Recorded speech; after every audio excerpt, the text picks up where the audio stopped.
A'udzubillahi minasyaitonirrajim. Bismillahirrahmanirrahim. Assalamualaikum warahmatullahi wabarakatuh. Alhamdulillahirabbil alamin wassalatu wassalamu ala asyrafil anbiya'i wal mursalin wa ala alihi wa sahbihi ajma'in. Al-mahmud Allahu jalla jalaluhu wa musalla alaihi Muhammad wa aluhu wal mad'u lahu al-bilad wa rijaluhu. Bismillahi abtadi wa bi kitabillahi ahtadi wa bi sunnati nabiyhi Muhammad sallallahu alaihi wasallam aqtadi. Bismillahi tawakkalna 'ala Allah. La hawla wa la quwwata illa billah. Asyhadu an la ilaha illallah wa asyhadu anna Muhammadar Rasulullah. Wallazi arsala rasulahu bil huda wa dinil haqq liyuzhirahu 'ala ad-dini kullih walau karihal kafirun walau karihal musyrikun wa kafa billahi syahida. Sadaqallahul azim. Ya, alhamdulillah, bersyukur kita kepada Allah Subhanahu wa taala kerana pada pagi ini sekali lagi dapat kita bersiaran secara langsung, dan insya-Allah hari ini kita ada satu topik khas yang akan kita bincangkan, yang mana yang kita harap semua yang sedang menonton ini bersedia bersama dengan Al-Quran masing-masing, dan insya-Allah kita cuba untuk sampaikan dan jelaskan. Dan saya nampak daripada tajuk yang saya pilih ini, kemungkinan besar dia akan bawa kepada perbincangan yang lebih panjang, dan perbincangan ini mungkin akan ada beberapa siri supaya kita lebih faham bagaimana untuk kita memahami dengan lebih tepat penjelasan berkenaan dengan 73 jalan yang Rasulullah SAW telah nampakkan. Dan dia tidak ada di dalam Al-Quran, tetapi sebenarnya penjelasan tentang jalan itu sendiri terlalu banyak sudah dinampakkan kepada kita. Jadi kita nak kena kenal satu persatu jalan-jalan yang Allah berikan, dan di sebalik setiap jalan itu ada strategi yang Allah mahu kita tahu. Ada benda yang kita kena fahami, dan ada maksud. Itu apabila dinamakan maksud, dia dipanggil sebagai satu maqasid.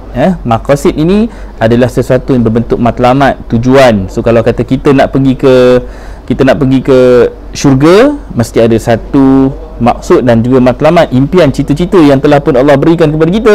Tetapi bagaimana untuk kita mencapai matlamat dan tujuan tersebut, pasti ada banyak kaedah-kaedahnya. Tetapi dalam kaedah itu mungkin 73 kaedah yang kita boleh baca, kita boleh lihat, tetapi hakikatnya bukan lagi 73 pada hari ini. Mungkin terlalu banyak yang sudah pun mencuba, berusaha untuk menunjukkan dia berada di jalan yang betul, jalan yang hak. Jadi siapa yang dah baca posting saya di waktu pagi tadi, lebih kurang dalam sekitar pukul 8.30 pagi tadi. So sekarang ni saya cuba berusaha untuk takwimkan, mungkin dalam pukul 6 ke 6.30 pagi macam tu, satu artikel yang at least dia menceritakan tentang motivasi kepada kita. Sebaliknya pada pukul 8 ke 8.30 pagi macam tu, mungkin sedikit sebanyak dia adalah satu artikel yang nak menjurus kepada perbincangan kita pada live sesi waktu dalam pukul 10 ke 11 pagi ni. So dia agak berantai, dan dia sebenarnya bersiri, dan siri itu kita perlu membacanya dalam bentuk berkesinambungan. Setiap episod dia mesti ada dia punya linknya, ada hubung kait, dan dia tidak dapat lari dalam satu episod semata-mata. Dia mesti ada kaitan, dia mesti wajib ada kaitan, kerana begitulah Quran. Al-Quran diturunkan dengan nasakh dan mansukh. Ketika ini kita membincangkan isu ni, mungkin satu masa nanti ada sesuatu yang menasakhkan atau sesuatu yang memansuhkan apa yang disampaikan sebelum ini. Begitu kaedah Allah mengajar kita. Begitu juga dengan hadis. Hadis yang dipakai ketika di Mekah, ada kalanya bila sampai di Madinah, Nabi sendiri pun akan bagi tahu, ambil yang terdahulu, ambil yang sekarang ini. Yang lama itu kemungkinan besar Nabi sudah pun tinggalkan, atau Nabi perbaiki, Nabi betulkan, Nabi tambah baik, supaya apa? Supaya umat Islam memegang apa yang terbaik pada ketika mana mereka sedang live in moment. So hari ini Al-Quran ini adalah satu wasiat yang sama yang kita terima daripada Rasulullah, dan kemudian sampai kepada kita hampir 1400 tahun. Dan tak mungkin zaman, masa, keadaan, teknologi, suasana jahiliah yang moden ini sama kita boleh bandingkan apa yang berlaku kepada Rasulullah. Jadi ketika Rasulullah hidup, waktu itu, zaman itu, manusianya bersifat, bersikap, berkeadaan, fenomenanya sesuai dengan zaman Nabi. Zaman kita lain. Tapi satu yang wajib sama adalah Al-Quran yang tetap mengandungi ayat, kalimah, nama-nama, jalan cerita yang skripnya sama saja ketika zaman Nabi dan zaman kita, tetapi asbab ni saja yang berbeza. Ketika zaman Nabi, asbabun nuzul turun untuk mentilawahkan Nabi dalam keadaan yang sesuai pada keadaan, masa, tempat, situasi, orang pada ketika itu. Zaman kita, Al-Quran yang sama, tetapi Al-Quran ini berperanan dan berfungsi macam mana nak mencapai maksud dan tujuan untuk kita capai pada zaman kita. Apa yang kita baca, jangan kita hanya relatekan semuanya kepada Nabi Muhammad. Jangan kita relatekan, okey, ini cerita Nabi Nuh, kita relatekan kepada Nabi Nuh semata-mata, tanpa kita membaca tanda-tanda yang Allah beri dalam ayat Quran itu, semuanya untuk diguna pakai di zaman kita. Macam mana Nabi Muhammad dapat Al-Quran ketiga zaman dia? Nabi membaca semua tanda-tanda yang ada pada 24 Rasul dan Nabi sebelum baginda, untuk baginda susun siasahnya pula dalam keadaan dia membaca dengan yang lebih baik. Okey, right. Ada komen yang kita kena baca. Ada audio yang agak bergema. Okey, kurang jelas berbanding biasa. Okey, saya cuba untuk adjust mic ni. Mungkin sebab ada angin, mungkin sebab ada benda yang mengganggu. Kita sembunyikan sikit. Okey, saya rendahkan sikit. Okey, testing. Macam mana? Dia gema tadi tu sebab topik dia tengah panas kan, jadi tercakap tu agak bergegar-gegar sikit. So adalah sikit dia punya echo tu. Okey, testing. Kalau okey, tolong maklumkan dalam komen supaya saya boleh adjust semula audio. Dan terima kasih kepada yang memberi komen. Sebenarnya anda semua adalah orang-orang yang sangat-sangat membantu saya dalam urusan check and balance, supaya apa yang kita baca dapat memberikan gambaran bagaimana penyampaian yang akan disampaikan nanti. Okey, terima kasih kepada semua. Okey, tak ada komen setakat ini. Saya harap audionya dah okey, kerana anda semua adalah orang yang menimbang penyampaian saya kepada anda semua. Okey dah. Baik, Tengku Naha. Terima kasih Tengku. Jarang nampak Tengku komen, hari ni dia komen. Alhamdulillah. Tapi masih tak seperti biasa. Alright? Okey, baik. Andaikan dia okey dulu, nanti kita akan tambah baik. Saya akan dengar balik audio video ni. Mungkin ada kena-mengena dengan beberapa perkara lah. So saya akan check balik nanti. Tapi insyaAllah okey, saya nampak dia punya mic agak spike sekarang ni. Dia mencecah merah macam biasa. So saya rasa saya nak kena ke belakang sikit. Okey. Baik. Tadi kat mana? Tadi kita bincangkan tentang macam mana kita nak memilih 73 golongan yang kita lihat, kita nak kena baca bukan daripada kita membacakan 73 golongan ini dengan kita melihat apa yang berlaku dalam situasi politik hari ini, apa yang berlaku kepada situasi agamawan hari ini, apa yang berlaku kepada pandangan mufti ataupun pandangan agamawan orang yang sebelum-sebelum kita. Mereka itu semua adalah sesuai dengan keadaan dan pemikiran yang mereka faham, mereka bawa. That's why kita lihat banyak firqah-firqah itu berlaku dalam keadaan perpecahan yang membawa kepada golongan-golongan tertentu, mazhab-mazhab tertentu. Ada yang tidak boleh menerima lagi pandangan-pandangan ni, lalu mereka bangkit membawa pandangan sendiri. Dan itulah yang menyebabkan berlakunya satu ketaksuban. Ini jaket orang lain, jaket Aaron. Saya tersalah ambil rupanya. Nasib baik ada orang yang perasan. Kemudian tak apalah, hari ni kita jadi Aaron lah sekejap.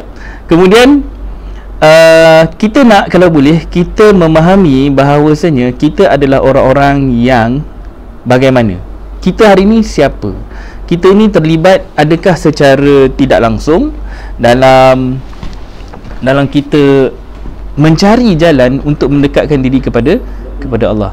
Dalam perjalanan itu sebenarnya kita sedang mencari yang mana hak dan yang mana yang batil, yang mana yang betul, yang mana yang salah, yang mana yang menyebabkan kita jadi orang yang mencari berbanding kita jadi orang yang langsung tidak mencari. So kena tahu ni jelas. Kerana orang yang langsung tidak mencari ni, mereka akan kekal hidup dalam kejahilan. First, kita kena tahu apa itu jahil. Jahil maksudnya dia tak tahu. Jahil kerana dia bodoh. Orang yang jahil dan bodoh ini, kadang-kadang mereka ini selalu hidup dalam khilaf. Itu dipanggil satu benda yang menyebabkan kekhilafan. Boleh jadi betul, boleh jadi salah, bersangka-sangka, ya atau tidak, betul ke tidak. Lalu mereka ini jahil, dia ikut saja ketika itu sesuai dengan apa yang diterima daripada pendidikan dia, daripada persekitaran dia, daripada pengalamannya, daripada orang kata acuan nenek moyang mereka. Semua itu adalah satu contoh bagaimana kita mencerap sesuatu, membentuk pemikiran dan juga kefahaman agama. So agama yang kita nak kena betulkan sekarang ni, jangan kita lihat agama itu hanya dalam bentuk satu akidah terus. Tak, akidah is akidah. Din adalah satu perkara yang lain. Kita berpegang pada satu akidah yang sama. Okey? Itu akidah. Akidah itu diikat dengan akad. Akidah mesti cerita tentang akad. Akidah kita diikat dengan Al-Quran, di mana Al-Quran mengajak kita semua mentauhidkan Allah, untuk mengesakan Allah. Maksudnya tidak mensyirikkan Allah, tidak ada sembahan lain melainkan Allah. Itu adalah salah satu akidah yang kita pegang. Tapi bila melibatkan agama, agama adalah satu bentuk cara hidup. Bagaimana kita hidup, bagaimana cara hidup kita ini dalam mencapai maksud dan tujuan hidup beragama. That's why ada 25 Rasul. Kesemua 25 Rasul ini, mereka ini membawa satu movement, satu gerakan, satu inisiatif membangkitkan semula agama yang hak. Maksudnya masing-masing semua Nabi ini adalah daripada agama Islam. Masing-masing memperjuangkan maksud dan tujuan yang sama. Bagaimana untuk mengeluarkan manusia daripada kegelapan, mengeluarkan manusia daripada kejahilan, mengeluarkan manusia daripada kezaliman yang mereka hidup, lalu jauhkan mereka daripada neraka yang mereka cipta di dunia ini dengan memberikan mereka petunjuk, memberikan mereka panduan, memberikan mereka kitab. Lalu dengan panduan kitab tersebut, mereka ini menjadi orang yang selamat, menjadi orang yang Islam, orang yang menyerah diri kepada satu Rabb, satu ilah, satu-satunya sembahan yang akan memberikan mereka ini ilmu daripada sisinya. So ilmu itu ada di dalam Al-Quran. Ilmu itulah yang kita nak kena kaji dan gali pada hari ini. Kerana itu Allah kata, wala taqfu ma laisa laka bihi ilmun, dan jangan kamu membuat sesuatu melainkan dengan ilmu. Inna sam'a wal basara wal fuada kullu ulaika kana anhu mas'ula. Ketiga-tiga elemen pendengaran, penglihatan dan hati itu akan dipertanggungjawabkan, akan dipersoal. Jadi kita kena tahu ni, kita kena soal, aku selama ni mengikut siapa? Aku selama ni berpegang pada akidah yang macam mana? Aku selama ni berpegang pada amalan yang bagaimana? Apa yang aku buat hari ni, adakah benar-benar mengikut apa yang Allah dah tetapkan? Kerana ramai daripada kalangan kita ni menyangkakan kita sedang berada dalam situasi sebagai seorang yang Muslim. Tapi rupa-rupanya bila kita cek satu persatu amalan-amalan yang kita buat itu, adakah kita sedar jalan yang kita pilih itu mendekatkan kita kepada Allah, atau jalan itu sebenarnya menjauhkan kita daripada Allah? Ini benda yang kita nak kena jelas. So ketetapan yang Allah dah berikan dalam Al-Quran, itulah panduan yang kita kena pakai dalam kita membaca tanda-tanda kita adalah orang yang bagaimana. Adakah kita ini menjadi orang yang selama ini kita sangka kita Islam, tetapi Allah memberitahu dalam Quran kita sebenarnya belum lagi menjadi orang yang benar-benar Islam dari sudut ayat-ayat yang dinampakkan. Bukan dari sudut kita lahir ke dunia ini, aku dah Islam sebab aku lahir dalam keluarga Islam. Dengan mudah itu kita menjadi orang yang mewarisi agama daripada nenek moyang kita. Kita dapat daripada bapak kita, kita dapat daripada nenek moyang kita, nenek moyang kita dapat daripada bapak dia, bapak dia dapat daripada nenek ni, cucu cicit apa semua kita ni, semuanya lahir atas dasar darah. Kerana kita keluar daripada perut mak kita yang agamanya adalah agama Islam, lalu kita menerima agama itu dalam bentuk kita mewarisi benda itu tanpa kita mewarisi iman yang sebenar. Kerana apa yang Rasulullah buat, apa yang Nabi Ibrahim buat, apa yang Nabi-Nabi sebelum ini buat, mereka pun lahir daripada dalam sistem yang ketika itu wujud. Mereka duduk dalam keadaan fenomena ataupun masyarakat ketika itu dalam fasa masing-masing ada kejahilan, ada ketaksuban, ada fahaman-fahaman yang mereka terpaksa absorb daripada keadaan ataupun waktu itu. That's why kalau tengok Rasulullah, Nabi sendiri maknya terpaksa hantar ke Halimatus Sa'diyah kerana ada benda yang berlaku di dalam Mekah itu menyebabkan maknya ataupun ibunya Aminah tidak mahu benda-benda yang buruk itu melekat kepada Nabi Muhammad.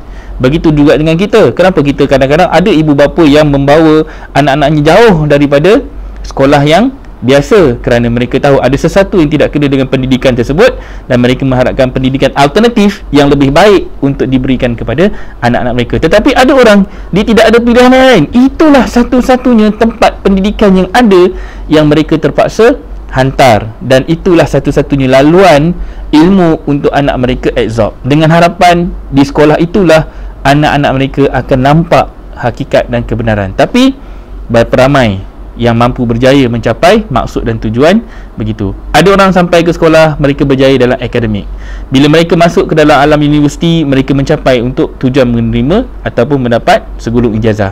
Tapi daripada berapa ramai golongan-golongan ijazah itu, bila keluar ke alam pekerjaan, berapa ramai pula sistem pendidikan kita selama ini melahirkan koruptor-koruptor, melahirkan juga kalangan-kalangan agamawan, melahirkan juga kalangan-kalangan mereka yang menjadi begitu kaya raya dengan apa yang mereka boleh dapat dengan sistem ini.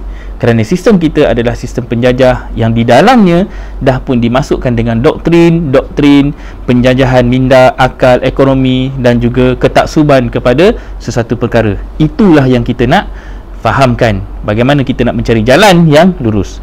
Sistem pendidikan itu pun adalah satu jalan. Masing-masing sedang memperjuangkan hak-hak tentang pendidikan. Kita lihat dalam LGBT, itu pun satu perjuangan, itu pun satu jalan yang manusia sedang mencari satu jalan untuk mendekatkan dirinya ke syurga yang dia sendiri bayangkan. Ada jalan juga manusia nampak, oh dia berjuang dalam dunia politik dengan harapan untuk membawa Islam yang dia faham. Inilah Islam yang sepatutnya dia bawa. Ada orang membawa fahaman-fahaman yang dia rasa dia perlu membangunkan balik agama bermula daripada keluarganya. Dia perjuangkan keluarga dia. Ada yang nampak Al-Quran itu adalah salah satu perjuangan yang perlu tegakkan, lalu dia menghafal Al-Quran, dia membawa orang lain juga untuk menghafal bersama-sama, tetapi hujungnya dia hanya menjadi satu hafalan. Tetapi itulah perjuangan dia, dia faham, itu jalan yang dipilih. Ada pula jalan yang mungkin dia nampak, dia memilih jalan dia berdakwah kepada setiap rumah-rumah untuk dia mengajak orang kembali kepada Allah, dan dia yakin itulah jalan yang betul untuk dia buat pada masa ini. Jadi banyak jalan, banyak laluan, tetapi semua laluan-laluan ini kita perlu tahu di mana satu yang menyebabkan kita berada pada satu very thin line yang menjadikan kita ini sama ada golongannya Allah redai ataupun golongannya Allah murkai, lalu kita menjadi orang yang sesat. Kena faham. Ihdinas siratal mustaqim, tunjukkan kami jalan yang lurus, yang istiqamah, jalan yang kami bangkit daripada lurus itu mustaqim itu daripada perkataan qum, daripada perkataan qiyam, daripada perkataan macam mana kita nak bangkit, qiyamah, kita nak menjadikan dia satu kebangkitan dalam cara hidup beragama kita yang menyebabkan kita mendapat nikmat. Seperti mana yang kita baca dalam ayat sebelum ni, surah An-Nisa ayat 69, nikmat yang telah pun diberikan kepada an-nabiyyin wasyuhada, an-nabiyyin wasiddiqin wasyuhada'i wasalihin. Empat golongan dan kumpulan itu, wa ulaika rafiqa, dan mereka ini adalah semuanya teman-teman seperjuangan yang memperjuangkan balik agama. So bila nabiyyin, pasti semua nabi-nabi ini adalah daripada geng yang sama, kelompok yang sama, matlamatnya sama. Tidak ada Nabi yang membawa agama berbeza. Tidak ada cerita Musa membawa Taurat, satu agama lain dinamakan agama Yahudi ataupun dipanggil sebagai milik eksklusif Bani Israel. Tidak ada agama yang diberikan khusus kepada Nabi Isa lalu dia mencipta satu agama bernama Kristian, melainkan apa yang dicipta itu adalah satu agama baru yang dicipta, dipesongkan daripada kitab yang sama, yang mana bila turunnya Al-Quran, dia membenarkan Injil, membenarkan Taurat, dan disitulah dia membenarkan suhuf Musa dan suhuf Ibrahim, dan juga membenarkan semua agama-agama yang sedang dibawa, yang dibentuk ataupun satu cara hidup. Kena faham, agama adalah cara hidup. Agama-agama yang sebelum ini semuanya berasal daripada satu fahaman yang sama. Itu dipanggil hanifan, ya? Satu jalan yang lurus, yang tidak ada perubahan, melainkan mereka ini membawa matlamat, maksud dan ke arah jalan yang sama. Okey, boleh faham setakat ni? Macam mana blur pula tu? Okey. Okey, di sini kita nak nampakkan, kita kena tahu sejarah. Jadi 73 jalan ini panjang cerita dia untuk kita faham. Sebab hakikat kafir ini adalah hakikat, bukan hakikat kafir ni, dia mesti adalah orang Cina, dia mesti orang India, dia mesti orang berkulit putih, dia mesti orang berkulit hitam, dia mesti orang yang mempunyai bahasa yang berbeza, dia mesti bukan lahirnya dalam perut Islam. Kena faham, kafir bukan cerita bangsa, kafir bukan cerita warna kulit, kafir bukan dari segi kita adalah berlainan fahaman-fahaman, tetapi kafir itu adalah keingkaran. Ingkar untuk kita mengikuti apa yang sudah dibacakan, apa yang sudah ditetapkan, apa yang telah pun diperintahkan, lalu kita menjadi orang yang ingkar untuk mengikut perintah tersebut. Kena faham, Cina, India, orang Afrika ke siapa-siapa saja yang kita rasakan, kita labelkan mereka ini sebagai kafir tersebut, mereka semua ini belum lagi dibacakan Al-Quran.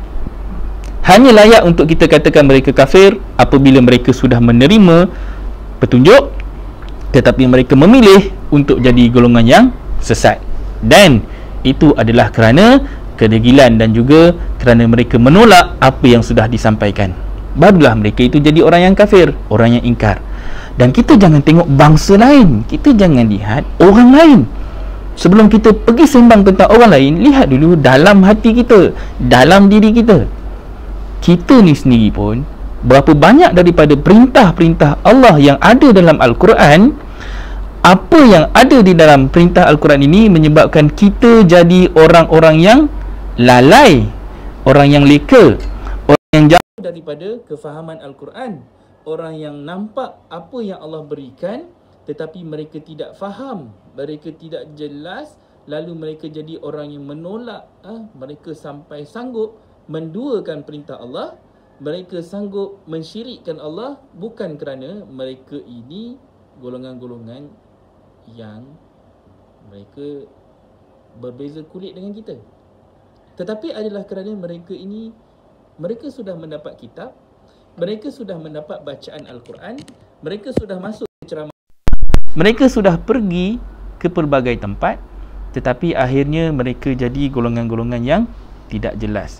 Mereka jadi golongan-golongan yang mensyirikkan Allah kerana mereka ingkar untuk mengikut setiap ayat-ayat yang sudah pun ada di dalam Al-Quran, yang mereka baca, yang mereka jelas, mereka lihat, mereka nampak apa yang ada dalam Al-Quran itu menyusahkan mereka. Tahu, menyusahkan mereka ini bila mana mereka lihat apa yang ada dalam Al-Quran, apa yang disampaikan oleh Rasul itu sesuatu yang memberatkan mereka untuk mereka berjuang di jalan Allah. Mereka nampak ini sesuatu yang menyebabkan mereka tidak boleh komit. So perkataan komit itu terkait dengan komitmen. Perkataan komit itu terkait dengan apa yang ada dalam perintah khusus untuk setiap umat pada zaman-zaman tertentu. Okey, like saya kena tengok komen yang ada. Okey, tiba sekejap ada, sekejap hilang. Okey, sekarang ni audio dah okey ke? So saya kena check audio nanti. Now okey. Okey, terima kasih. Okey, sebelum kita pergi jauh, sekarang dah 24 minit. Okey, kita nak tengok ayat Al-Quran yang menjelaskan benda yang kita bincangkan tadi. So sebelum kita pergi jauh, saya nak masing-masing memahami ayat yang ini. Okey.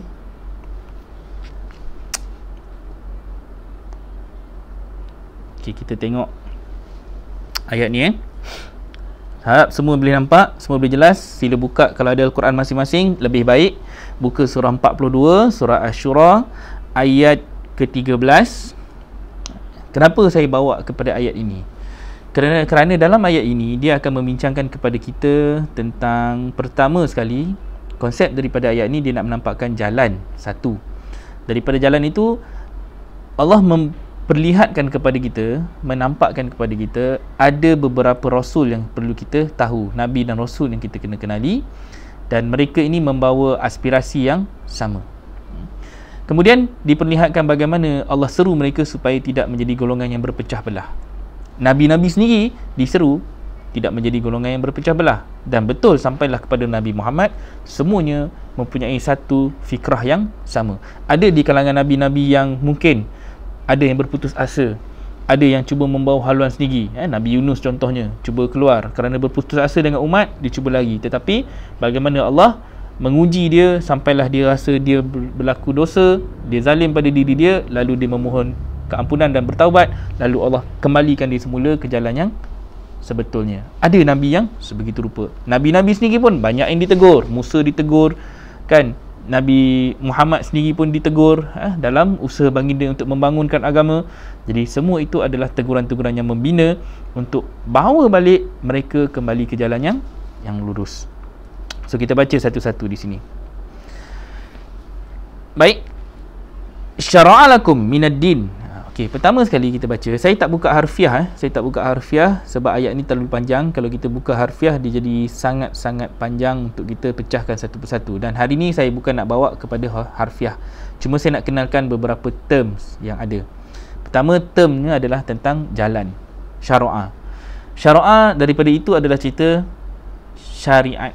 Bagaimana lahirnya syariat. Dan setiap nabi-nabi yang disebutkan ini, mereka membawa syariat yang berbeza. Syariat yang berbeza bukanlah kata mereka ni tak satu, mereka sama, tetapi syariat ketika itu ada yang menuntut mereka ini buat begini.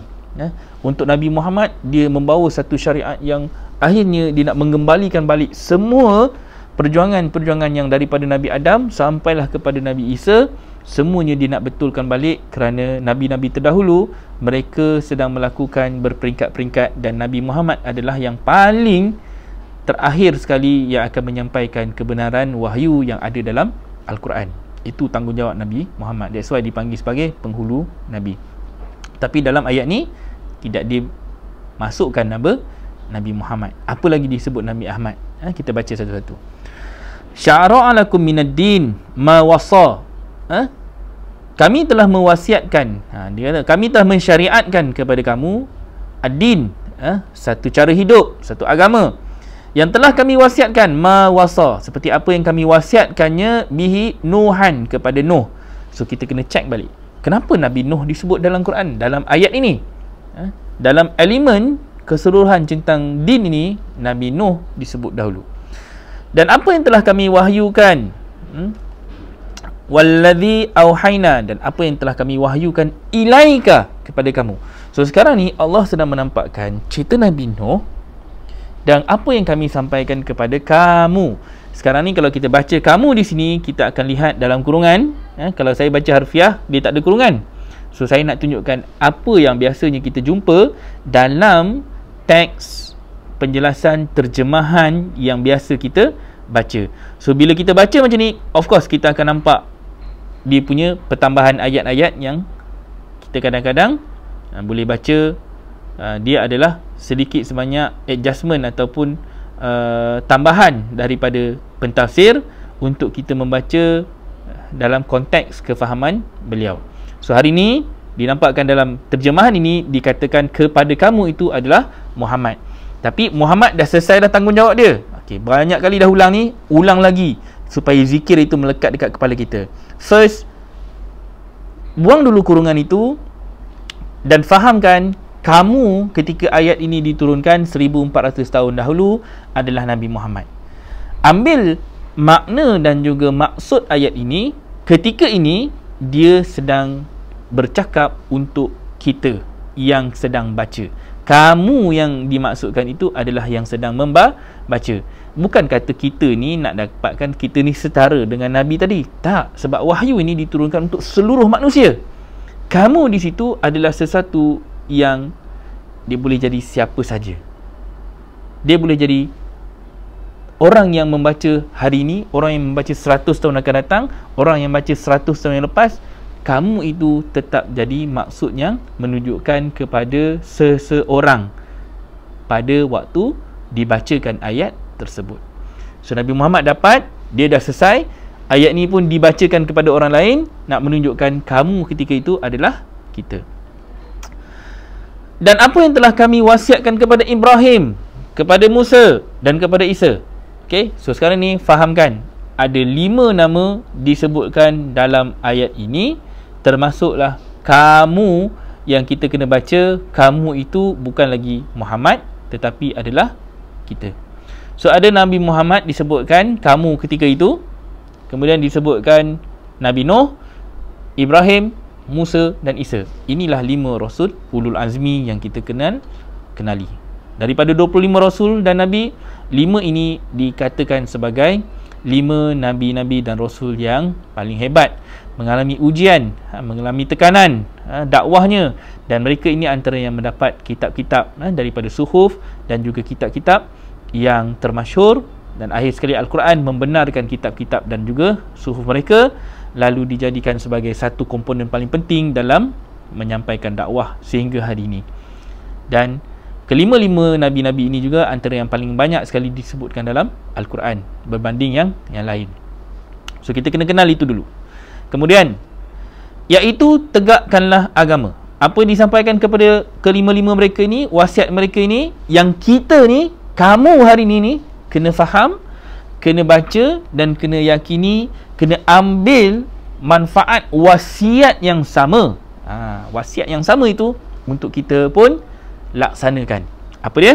Dikatakan an aqimuddin, untuk kamu ini menegakkan, mendirikan, membangunkan, membangkitkan semula agama yang hari ini kita kena lihat.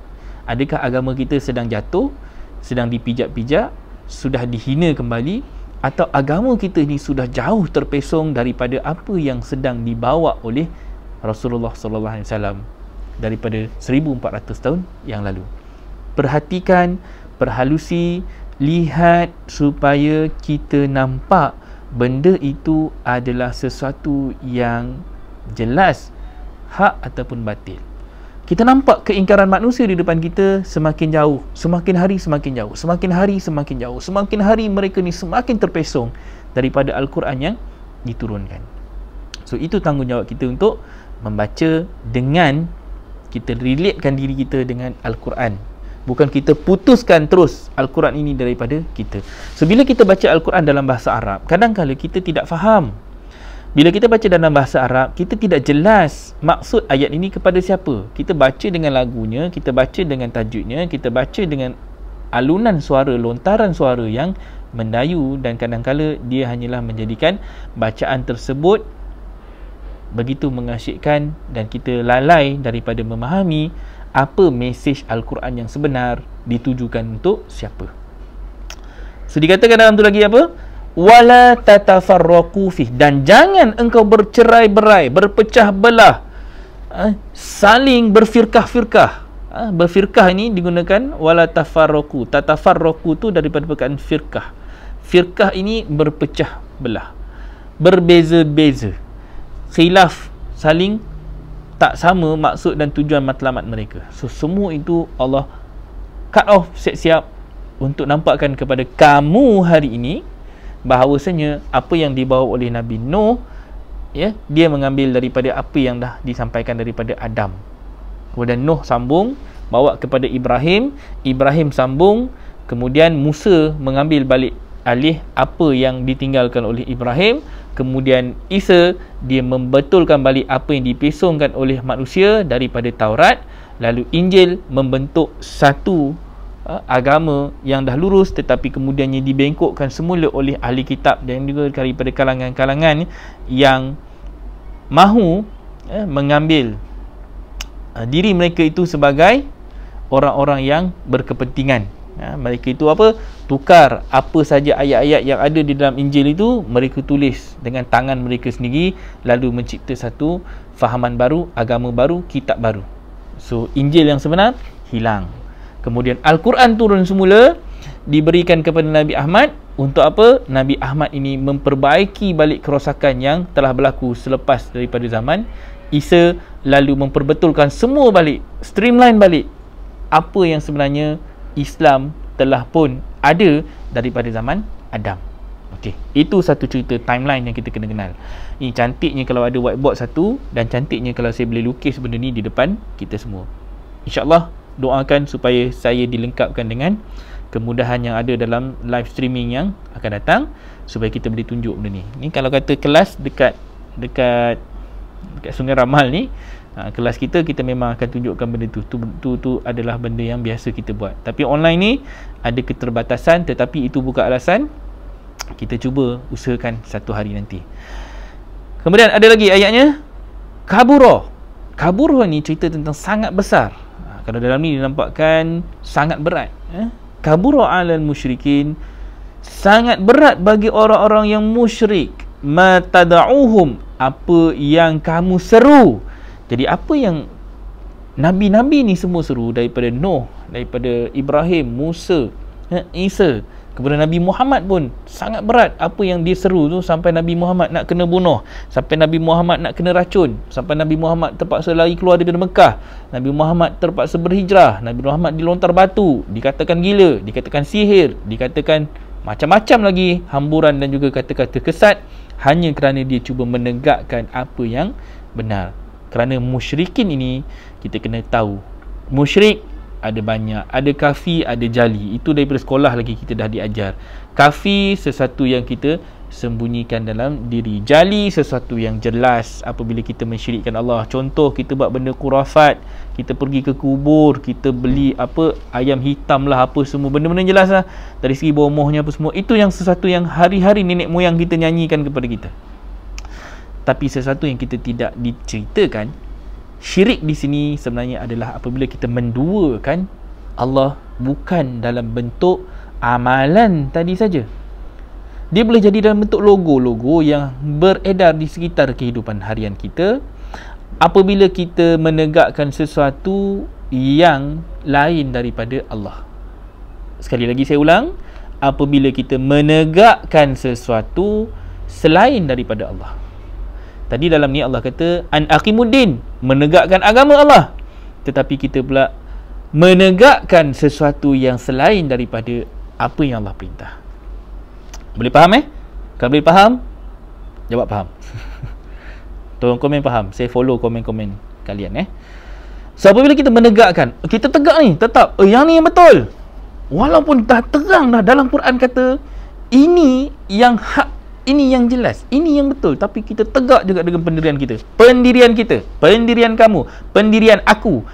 Aku itu lebih besar daripada Allah waktu tu. Terima rasuah, Allah kata haram tak? Haram. Riba, Allah kata haram dalam Quran, tapi kita tetap buat. Jelas. Zina, Allah kata jangan engkau hampiri zina. Terus kita jadi orang yang melakukan zina. Kita tetap juga buat apa yang Allah dah terang-terang jelas benda itu salah. Kita terus menampakkan benda itu silap. Maka itulah yang menyebabkan kita jadi orang yang menduakan Allah. Jadi musyrik itu sendiri pun sebenarnya adalah daripada kalangan-kalangan orang yang sudah ingkar. Dalam Quran Allah sebut musyrik itu najis. Buruknya perangai orang yang menjadi najis. Kalau najis ni kita bayang dalam satu batang tubuh kan, najis itu keluar daripada punggung sampai najis itu terpaksa dikeluarkan kerana dia rosak, dia buruk dan dia busuk, terpaksa dikeluarkan, terpaksa kena keluarkan. Dia dah mula rasa mual, dah rasa senap perut, dia terpaksa kita buang. Itu najis kalau kita nak lihat dalam bentuk sifatnya. Jadi orang-orang begini, manusia-manusia begini kena buang. That's why ada banyak ayat Quran yang lain Allah menghapuskan golongan-golongan ini, Allah menghukum mereka ini, Allah menurunkan bala bencana, Allah bagi berbagai-bagai ujian. Kerana apa? Kerana untuk membuang golongan-golongan begini. Okey, nanti kita akan pergi kepada cerita yang saya nak bawa Nabi Nuh nanti. Tapi di sini nak nampakkan apa pula cerita tentang syirik ini. So syirik, musyrikin orang yang musyrik, orang yang munafik, orang yang fasik, semua ini kita kena kenal ini adalah beberapa kategori manusia yang ingkar. Orang yang kafir ni, kafir musyrikin Mekah contohnya. Dia dah kafir. Kerana apa dia kafir? Kerana dia menduakan Allah. Kerana di situ dia menjadi orang yang zalim. Kena faham ni. Sebab ayat Quran ini terlalu banyak nama-nama yang kita kena fahami dalam bentuk konteks dia. Okay, di situ kita kena baca, once engkau memilih sistem yang lain daripada sistem Allah, mensyirikkan Allah. Kita memilih sistem yang kita tahu ini adalah sistem yang benar-benar terang, jelas, dia melawan apa yang Allah dah tetapkan, maka kita jelas menjadi orang yang syirik, orang yang musyrik, orang yang melawan Allah secara berdepan, orang yang menentang Allah dengan jelas. Itu dipanggil jali, jelas. Tapi ada yang senyap-senyap, ada yang kafi ni dipanggil kafi. Kafi ni benda yang dalaman, dia tak keluar dalam bentuk perbuatan, tetapi hati dia menjadi orang yang ingkar. Dia benci, dia tak suka, kan? Tapi dia tak tunjukkan. Itu yang kita kena tahu. So apabila kita tegak daripada Kak Noliza tu, menegakkan sesuatu selain daripada Allah tu, contoh saya bagi contoh. Kita letak dalam keluarga kita. Dalam keluarga kita, mak dah tetapkan, ini kita bagi contoh mudah. Emak dah tetapkan sistem pakaian. Ini dipanggil sistem, sistem pakaian. Dalam rumah mak ni cakap macam mana? Mak tak nak anak-anak mak dalam rumah ni semua kena pakai pakaian gini. Cakap dalam rumah ni, kan? Kalau keluar rumah kena pakai tudung begini. Kita dah nampak, kan? Apa yang mak tu cakap, mungkin dia tak quote ayat Quran, tetapi apa yang disebut itu adalah spesifikasi yang sudah ditetapkan oleh agama. Okey? So mak dia nak tudung dia labuh begini, mak dia nak anak dia pakai baju begini, mak dia nak begini. Jadi dalam rumah itu mak dia sudah bagi tausiah kepada anak-anak dia. Alright? Dah nampakkan begini. So anak ni pula, apabila dia keluar daripada rumah, dia terus tukar tudung lain, dia terus tukar pakaian yang lain, dia terus pakai baju yang ketat, dia terus mengubah cara hidup dia dari sudut sosialnya. Dia keluar bergaul dengan lelaki yang bukan mahram dia, dia keluar naik motor apa semua bagai, menunggang, memuncing bersama-sama, pergi tengok wayang apa semua. So walaupun maknya yang cakap begitu, tetapi kerana nafsu dia lebih tinggi, keinginan dia sudah ditakluki oleh dunia, ditakluki oleh nafsu, cara hidup di luar sana, cara hidup di luar rumah dia, sehingga dia mengabaikan tausiah. Tausiah ni wasiat tadi tu, apa yang diperintahkan, apa yang sudah diberitahu oleh mak dia, lalu ditinggalkan bodoh aja semua tu. Sebab apa? Sebab ini adalah pada dia menyukarkan dia untuk hidup dalam dunia yang moden ini. Contohnya, contoh. So kita lihat, inilah cerita orang yang menduakan. Pertama, apa yang mak dia perintah, kemudian dia sendiri melawan apa yang diperintahkan itu, walaupun tak berdepan, di luar rumah. Dia balik rumah mak dia, dia pakai tudung labuh elok, dia pakai cantik balik, sopan santun balik, semua nampak elok je. Mak dia langsung tak perasan. Anak dia, pada pandangan dia, anak dia adalah anak yang okey, anak dia adalah anak yang sihat. Sehingga datanglah pada satu hari, satu masa, setelah bertahun-tahun berlaku peristiwa begini, anak ni pulang ke rumah dalam keadaan tiba-tiba bagi tahu mak dia, dia sedang membunting selama 8 bulan. Out of the blue, tidak ada apa-apa berita, pokok pun tak bergoyang, angin pun tak ada, tiba-tiba mak dia terkejut, tergamam. Anak yang dia jaga selama ini dalam keadaan begitu ketat di dalam rumah, tetapi bila keluar daripada rumah, semua itu jadi satu yang sia-sia. Kerana apa? Apa yang ditausiahkan dalam rumah tidak melekat dalam kepala once dia bawa diri dia keluar rumah. Ini contoh yang tipikal lah, biasa kita dengar. Dalam drama pun banyak cerita macam ni. Tapi inilah yang berlaku dalam masyarakat kita, berlaku dalam rumah tangga kita.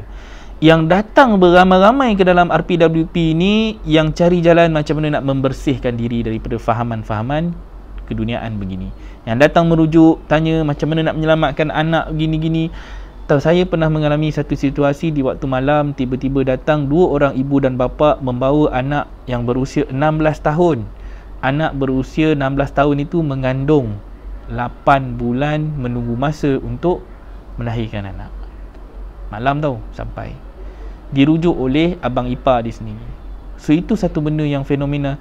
Sampailah hari ini, 2-3 hari lepas pun saya menerima satu kes yang baru di mana ada yang datang untuk membicarakan tentang isu anak.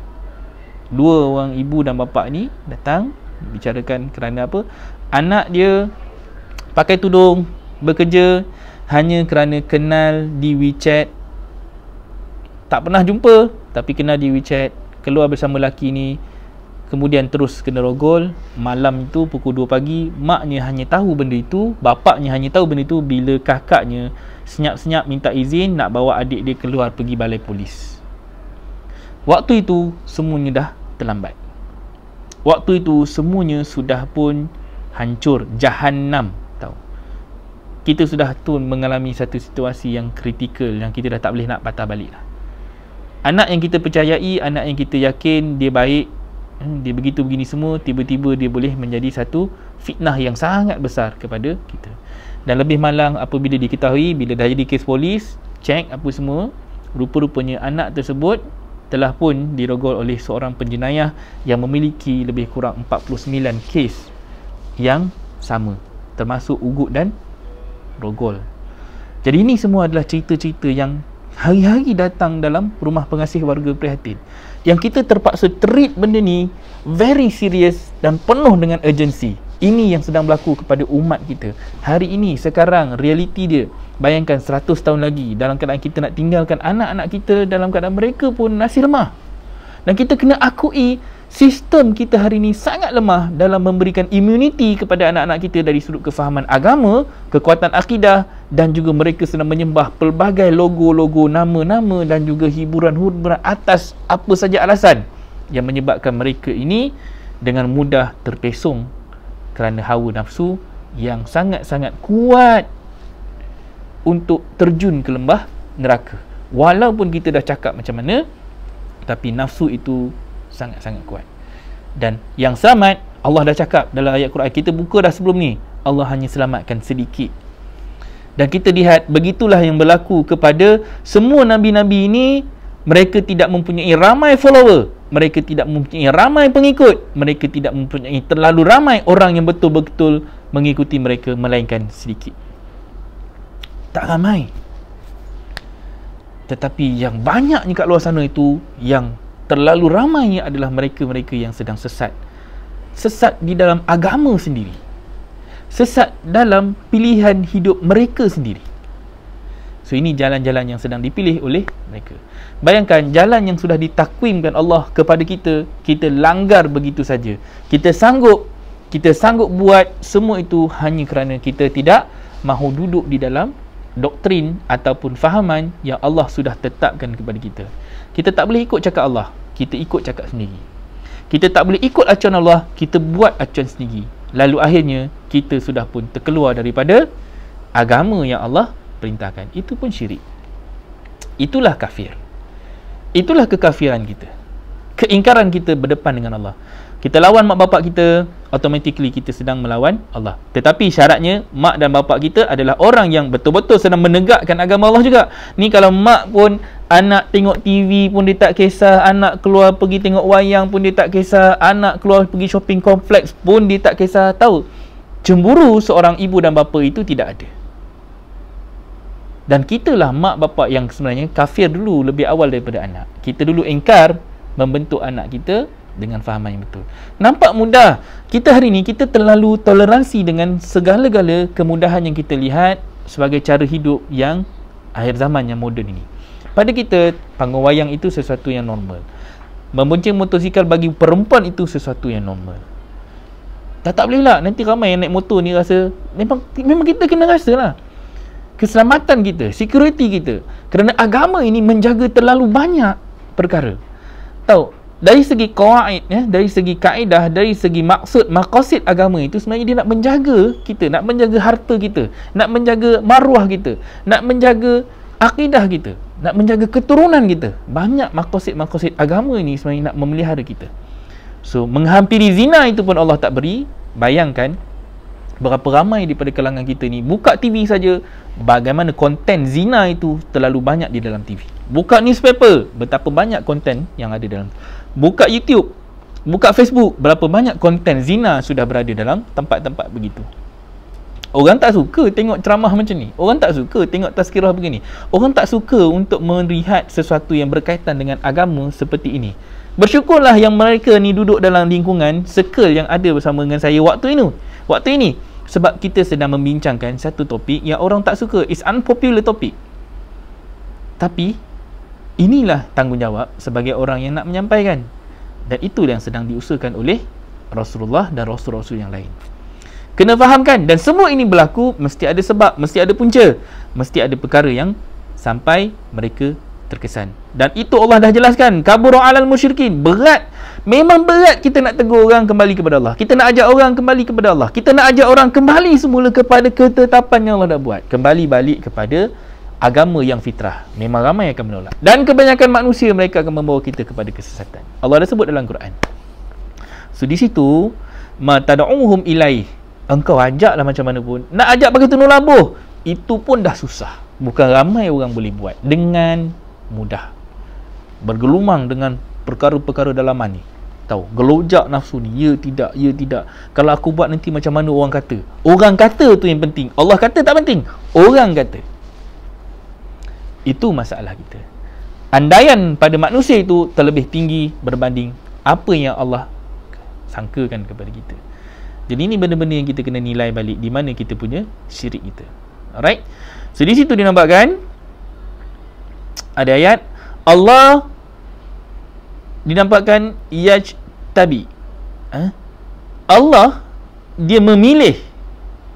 Sekarang ni dinampakkan tentang Allah memilih ilaihi kepadanya may yasha, siapa yang dia kehendaki, wa yahdi, dan dia memberi petunjuk ilaihi kepadanya may yunib, siapa yang nak kembali.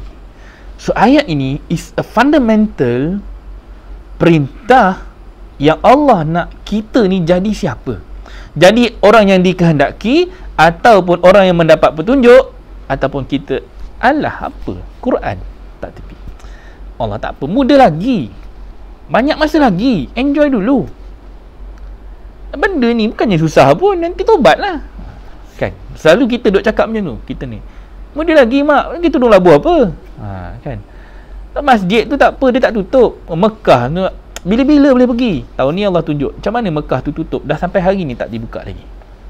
Kerana apa? Kerana kita merasakan terlalu banyak negosiasi kita dengan Allah.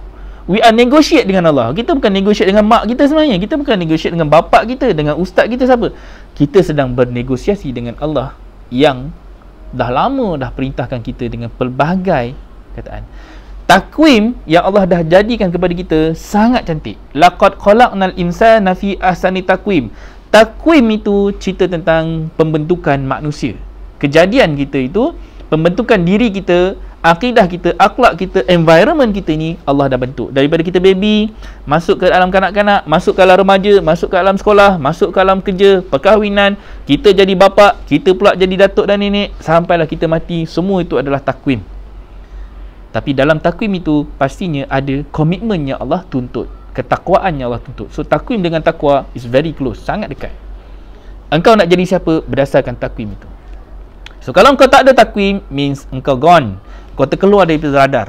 Engkau terkeluar daripada jalan yang Allah nak. Engkau terkeluar daripada sistem yang Allah nak. Engkau dah keluar daripada syurga yang Allah dah jamin itu. So sangat halus. Keluar daripada takwim Allah bermakna engkau keluar daripada sistem mold yang Allah dah bina untuk engkau. Itu yang kita nak kena faham, siapa golongan syirik. Kalau kita keluar saja daripada sistem Allah itu, you memilih, you choose to be out of daripada jemaah yang Allah nak cerita. 73 golongan itu mudah kita sebut, tapi 73 itu very thin line yang hari demi hari kita tak tahu pun di mana kita boleh tergelincir dalam memilih jalan. Tu kita kena baca tanda.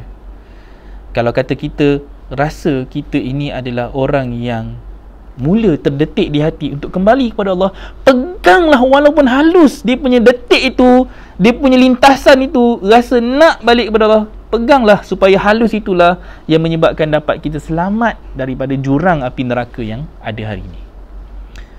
Kita tak tahu macam mana kita akan mendepani jalan-jalan dia akan datang, sebab Allah sedang memberikan kita peluang. Hari ni kebetulan kita bersama sedang live, kebetulan Allah sedang memberi petunjuk, kebetulan Allah sedang menyuruh kita baca ayat yang begitu kuat ayat ni untuk menyebabkan kita kembali balik kepada dia. Tapi kalau baca ayat ni pun tak rasa apa-apa lagi, dan something wrong dengan kita. Jangan something wrong dengan orang lain, something wrong dengan kita dulu. Okay, saya nak tarik perhatian semua orang hari ni, disebabkan kita baca ayat ini, kita nak faham tentang kafir ni, tapi panjang lagi topik ni. So kena stay tune dengan apa yang saya sampaikan dalam channel ni ke, dalam channel group ke, dalam Telegram ke, ataupun di YouTube nanti. Bersiap sedia dengan kita nak menungkah satu jalan yang mendaki lagi sukar, jalan yang tak ramai orang sanggup ikuti. Sebab jalan ini adalah jalan yang sangat-sangat rare, jalan yang melibatkan satu tuntutan untuk kita mengubah haluan daripada mainstream kepada haluan yang menungkah arus. Kita tengok kalau dalam ni disebutkan ma wasabihi nuhan, sebagaimana kami wasiatkan kepada Nabi Nuh. So buka Quran, kau kena cari semua cerita tentang Nabi Nuh.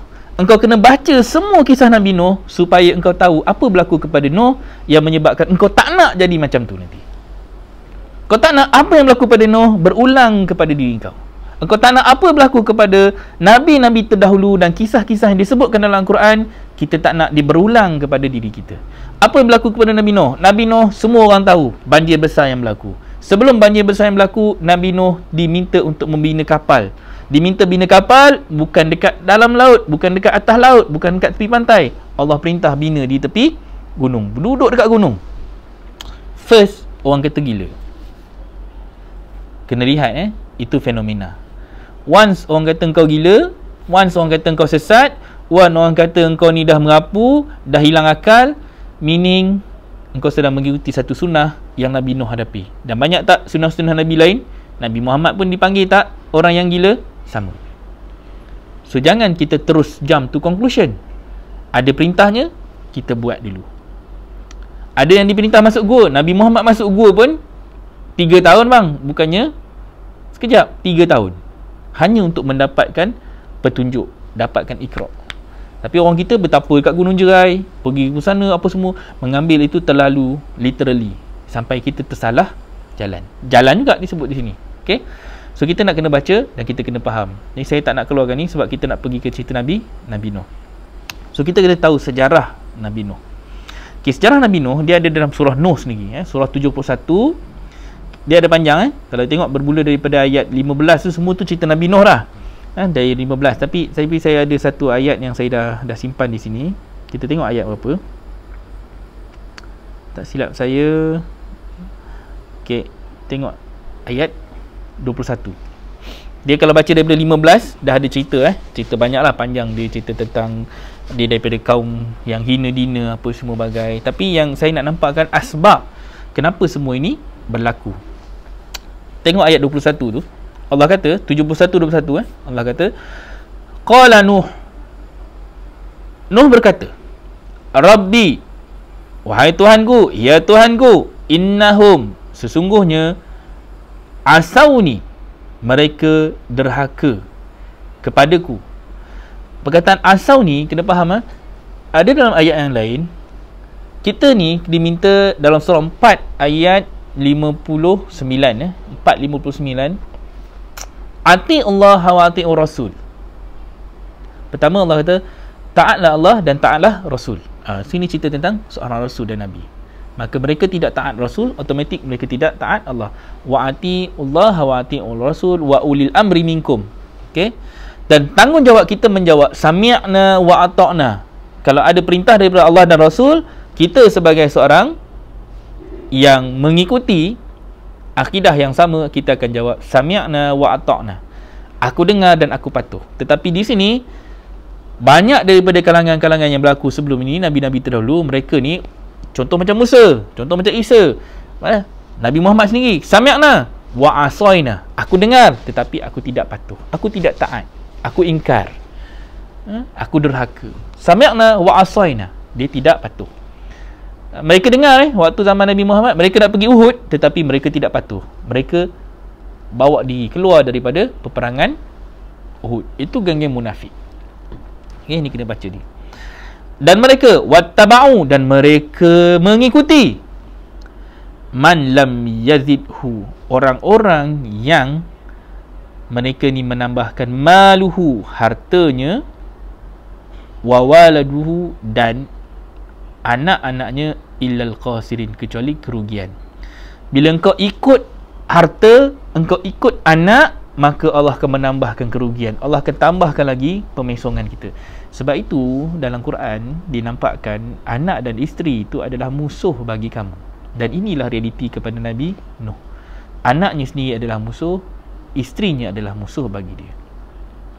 Nabi Lut pun sama. Isterinya menjadi musuh kepada Nabi Lut sendiri. Dan beruntunglah mereka yang melihat bagaimana Nabi Ibrahim membentuk Siti Hajar, bagaimana Nabi Muhammad berjaya mencipta watak Khadijah. So di situ ada beberapa contoh Nabi-Nabi terdahulu yang kita boleh apply di zaman kita. Kenapa mereka jadi begini?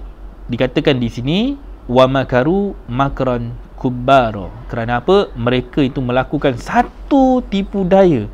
Mereka dah terpedaya, mereka dah tertipu dengan sesuatu yang sangat besar. Sangat besar yang menyebabkan mereka ni terpesong. Kalau cerita harta, there must be something yang menyebabkan ketika itu pemesongan dalam sudut harta menjadikan manusia lalai. Kalau zaman Nabi dinampakkan tentang riba. Zaman kita hari ni kita boleh bercakap tentang riba. Riba itu terlalu expose, berada dalam semua keadaan sistem kewangan dunia.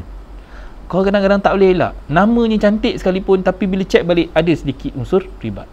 Terlalu banyak unsur-unsur pemesongan dari sudut harta. Kan? Kita rasa kita duk bayar. Banyak nak sebut nama institusi, logo-logo yang ada dekat dalam kehidupan kita hari ni terlalu banyak. Makanan. Oh, makanan. Berapa banyak harta kita ni habis kepada duit.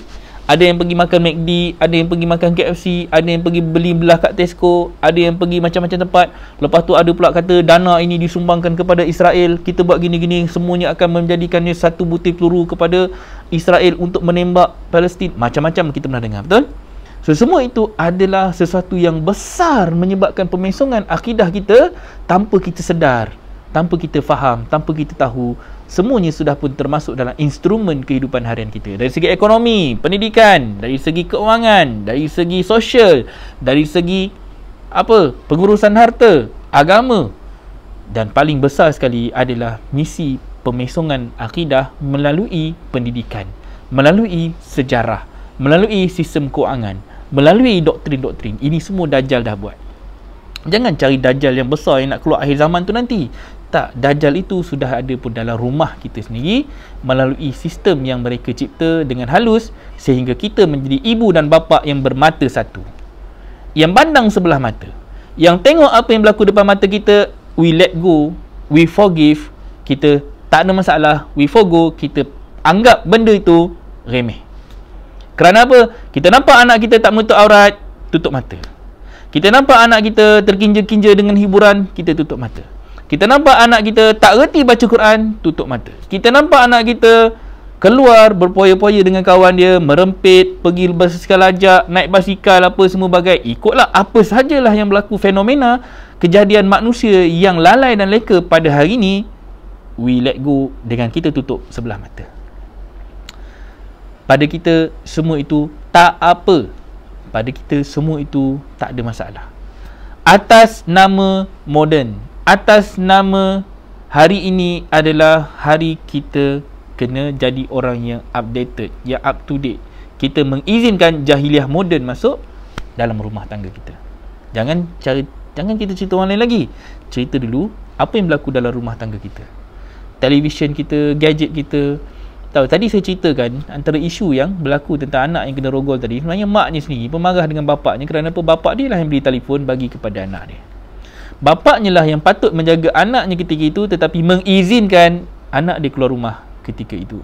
So bapak izinlah. Tetapi bagaimana bapa itu menjaga anak dia tu, tahu ke mana langkah anak itu tanggungjawab seorang bapa kalau nak jaga anak dara. Tapi tu satu kes yang sangat-sangat saya terkesan. Why? Sebab dia berlaku daripada kalangan orang yang kita kenali. Jadi kena tahu, ini adalah satu benda yang sangat-sangat serius. So itu adalah satu benda yang kita kena baca. Apa agenda besar ini? Didasari siapa? Tengok ayat 23. Waqalu, dan mereka berkata, okey, mereka ini kena tahu, mereka ini bukan mewakili Nabi Nuh lagi. Mereka ini adalah orang-orang yang mereka durhaka tadi. Okey, kena faham kat situ. Mereka berkata kepada kelompok dan golongan-golongan mereka, kepada kalangan pengikut-pengikut mereka, kepada orang-orang yang bersama dengan mereka, yang ni puak-puak yang tak mau ikut Nabi Nuh ni, dia cakap apa? La tadrunna, jangan sekali-kali engkau meninggalkan. Rudda ni dari perkataan, ingat kita kena baca tadrunna, jangan tazarunna, salah tu, tazarunna, dan jangan engkau meninggalkan alihatakum, sembahan-sembahan kamu. Dalam tu ditulis Tuhan-Tuhan, dalam kurungan penyembahan, sembahan-sembahan kamu. Kena ingat berapa ramai daripada kita hari ni susah nak meninggalkan sembahan-sembahan kita dari segi televisyen. Berapa ramai yang susah nak meninggalkan TikTok. Berapa ramai yang susah nak meninggalkan maksiat, arak, wokok, zina. Wokok pun dah masuk maksiat. Tak maaf lah siapa yang wokok tu. Banyak benda yang kita rasa kita dah terlibat tanpa kita rasa bersalah. Kadang-kadang kita tengok TV, kita tak tahu sebenarnya benda tu jadi maksiat. Mungkin kita suka tengok bola, tapi kita lupa benda tu melalaikan kita, melekakan kita, menyebabkan kita buang masa kita yang Allah amanahkan kepada kita berapa jam. Tengok TV, tengok Hindustan 3 jam. Mungkin kita rasa tak berdosa sebab benda tu dah terlalu biasa. Tapi di situlah kealpaan kita, kelalaian kita. Kita boleh tunggu tengok, kalau dulu ada Akademi Fantasia kan, kita boleh tengok kan, untuk hiburan itu terlalu murah, dan kita pula meletakkan maruah kita pun terlalu murah dengan kita melayani nafsu kita yang murah. Kena faham keadaan macam tu. Dan masa kita, sedangkan umur kita ni mahal, Allah pinjamkan dengan harapan engkau membangkitkan, mendirikan agama, tapi engkau lalai daripada banyak keadaan, banyak masa. Hari ni saya walaupun baru nak masuk 38, tapi kita rasa setiap nyawa yang kita duk hembus ini, nafas yang kita sedang hembus dan sedut ini, dia memerlukan satu masa yang kita kena timbang tara, timbal balik. Berapa banyak yang kita dah kembalikan semua ini kepada Allah. Kira balik daripada kita kecil sampai kita besar, berapa banyak kita dah tidur, berapa banyak kita dah buang masa. Di mana basmalah kita dalam aktiviti kita? Di mana apa yang kita buat itu, semuanya itu adakah kita dasari kerana Allah atau kita dasarkan kepada nafsu kita? Kena kira. Kekafiran kita di mana? Sangat halus, between the line. Dan benda ni terjadi kerana apa? Kerana kita tidak boleh meninggalkan sembahan kita. Nak buang hobi main golf, berat tu. Tak tahulah ada orang main golf ke dalam ni. Meninggalkan nafsu kita dalam dunia. Orang perempuan ada nafsu dia sendiri, susah nak tinggalkan benda tu. Lelaki pun susah nak tinggalkan benda tu. Faham-fahamlah apa yang kita sebut. Dan jangan kamu pula sesekali kamu meninggalkan. Dinampakkan di situ, wala tazarunna waddan wala su'an. Ni nama-nama disebutkan tentang su'an. Pertama dia disebutkan nama-nama. Waddan itu siapa wad tu? Wad itu adalah nama-nama sembahan mereka. Su'an itu nama sembahan mereka kan. Su'an Su'an, wala yaqusa wa ya'uqa wa nasra. Semua itu adalah nama-nama. Siapa nama-nama ini? Ada 5 nama disebutkan dalam tu. Nama-nama ini adalah, kalau kita baca sejarah Nabi Nuh, kelima-lima nama ini adalah 5 nama orang-orang yang saleh sebelum itu. 5 orang saleh ini adalah orang-orang yang dihormati, consider sebagai agamawan, consider sebagai orang yang ketika zaman Nabi Nuh tu orang yang direspect kerana mereka ni ahli ibadah, kerana mereka ini adalah orang yang boleh mencakap sesuatu tentang agama, kerana mereka ini adalah orang yang mampu membawa mereka kepada Allah kembali. 5 nama-nama ni ahli ibadah, siapa sajalah. Tapi kelima-lima mereka ini adalah orang-orang yang akhirnya bila mereka meninggal dunia, mereka meninggalkan satu legasi agama kepada pengikut-pengikut mereka. Pengikut mereka asalnya melihat mereka ni sebagai satu yang dihormati. Lalu nak menghormati orang yang dah meninggalkan dunia ini, dah meninggal dunia, tok guru mereka ni, mereka buat apa? Mereka bina satu peringatan. Bila mereka mati, tinggal anak cucu mereka. Anak cucu melihat, oh inilah tugu peringatan yang memperingatkan kita kepada nama-nama golongan ini, yang dihormati oleh nenek kita, moyang kita. Lalu mereka pun mula membina satu tugu binaan yang lebih besar. Lalu tugu binaan itu dibina pula sebagai satu patung yang besar, memperingati wajah mereka, rupa mereka, sosok tubuh mereka, memperingati kebaikan mereka buat. Daripada sosok tubuh itu yang dah menjadi patung, dah menjadi rupa berhala, dah menjadi satu sembahan, mereka tambah lagi. Oh, tak cukup lagi kita menghormati mereka. Lalu mereka meraihkan dengan pelbagai kearian. Bila sambut birthday, ini birthday dia jatuh waktu ni, oh jom kita sambut begini. Oh hari ni hari gini, kita sambut mereka begini. Sampailah benda itu menjadi satu agama baru.